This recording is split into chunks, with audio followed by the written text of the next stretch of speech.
नमस्कार। राजाराम ज्योतिष केंद्र से मैं पंडित समर्थ चौबे आप सभी दर्शकों का हार्दिक वंदन अभिनंदन करता हूं। आज हमारी चर्चा जन्म कुंडली के 12 भावों पर मंगल के प्रभाव को लेकर है। इस क्रम में ये अंतिम भाग है और इसमें हम बचे हुए 4 भावों पर मंगल के प्रभावों को जानेंगे। हम 8वें भाव तक मंगल का क्या प्रभाव रहता है इसे जान चुके हैं। आज चर्चा 9वें से 12वें भाव तक की है। तो बिना देरी करे चलिए प्रारंभ करते हैं।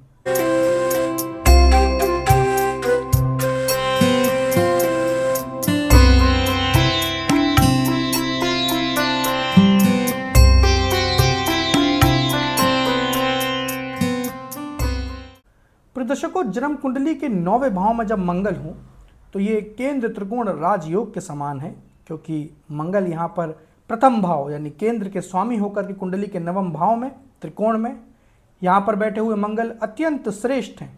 ऐसा जातक धार्मिक प्रवृत्ति का, धर्म कर्म में विश्वास रखने वाला, पिता के सुख को भोगने वाला होता है।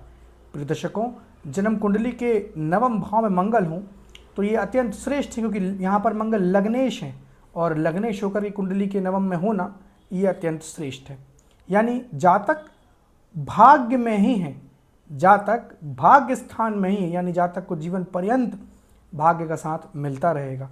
यहाँ पर बैठे मंगल की 4थी दृष्टि द्वादश भाव पर होती है, तो यहाँ पर बैठे मंगल व्यय इत्यादि, हानि इत्यादि को भी कंट्रोल में रखते हैं और यहाँ पर बैठे हुए मंगल धार्मिक यात्रा इत्यादि भी करा देते हैं।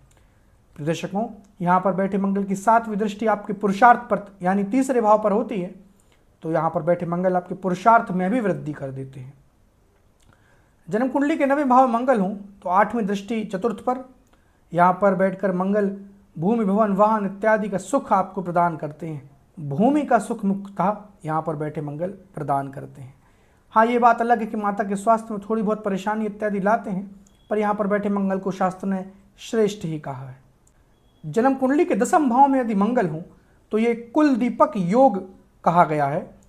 ऐसा जातक अपने कुल का दीपक होता है, यानी एक अद्भुत शक्ति रखने वाला, अद्भुत कृत्य करने वाला, अद्भुत हर प्रकार से चीज़ों को अर्जित करने वाला होता है। जन्म कुंडली के 10वें भाव में मंगल हो अपने आप में श्रेष्ठ है, तो फिर तो कहना ही नहीं। जन्म कुंडली के 10वें भाव में मंगल हो तो ऐसा जातक डिफेंस इत्यादि, पुलिस इत्यादि की नौकरी इत्यादि में भी जाता है।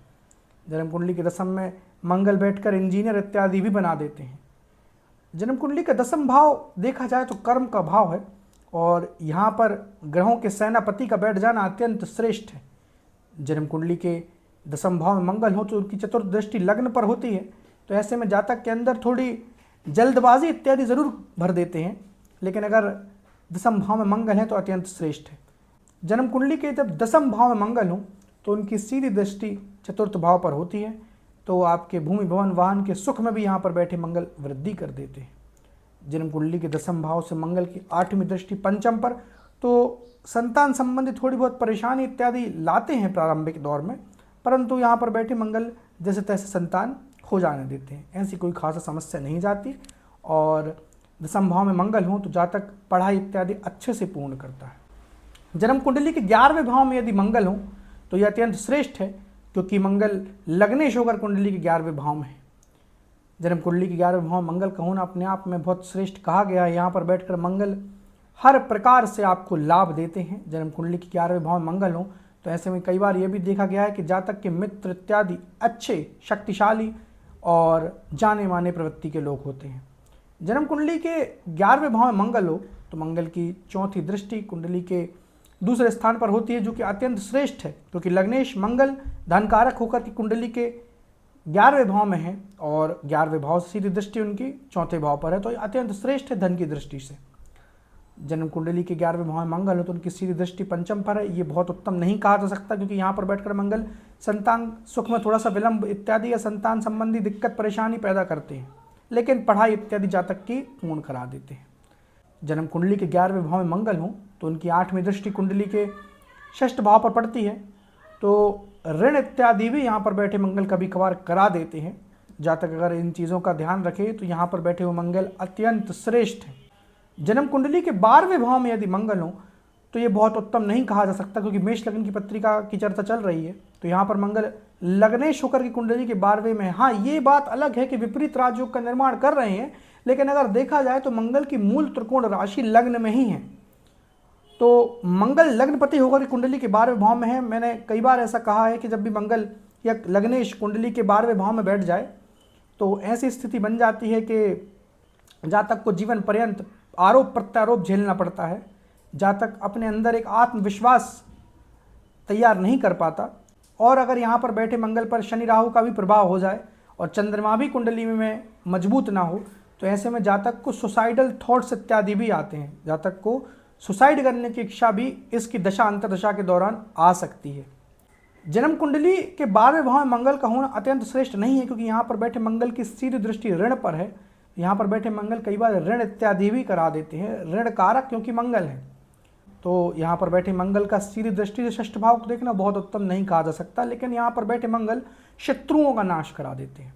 जन्म कुंडली के 7वें भाव पर यहाँ पर बैठे मंगल की सीधी दृष्टि तो वैवाहिक जीवन के दृष्टिकोण से बहुत उत्तम नहीं कहा जा सकता, लेकिन व्यापारिक दृष्टिकोण से इसे उत्तम कह सकते हैं, क्योंकि मंगल लग्नेश है और लग्नेश होकर की कुंडली की सप्तम पर दृष्टि कर रहे हैं तो उत्तम है। जब भी जन्म कुंडली के 12वें भाव में मंगल हो तो यहाँ पर उनकी चतुर्थ दृष्टि पुरुषार्थ पर होती है, तो ये आपके पुरुषार्थ में वृद्धि कर देते हैं। लेकिन कई बार यहाँ पर बैठे मंगल छोटे भाई बहनों इत्यादि से मानसिक मतभेद की स्थिति भी बना देते हैं। प्रिय दर्शकों, हमने जन्म कुंडली के 12 भावों पर मंगल का प्रभाव रहेगा इसे आज समझ लिया है। आशा है कि आप सभी लोगों को समझ में आया होगा। मेरा बस आप सभी से यही कहना है कि चैनल को सब्सक्राइब करें, लाइक करें। इस चैनल का सिर्फ एक ही उद्देश्य है कि ऋषियों की प्राच्य विद्या आप सभी तक पहुंचे और आप सभी को इससे लाभ हो। आपसे पुनः मुलाकात होगी, तब तक के लिए नमस्कार।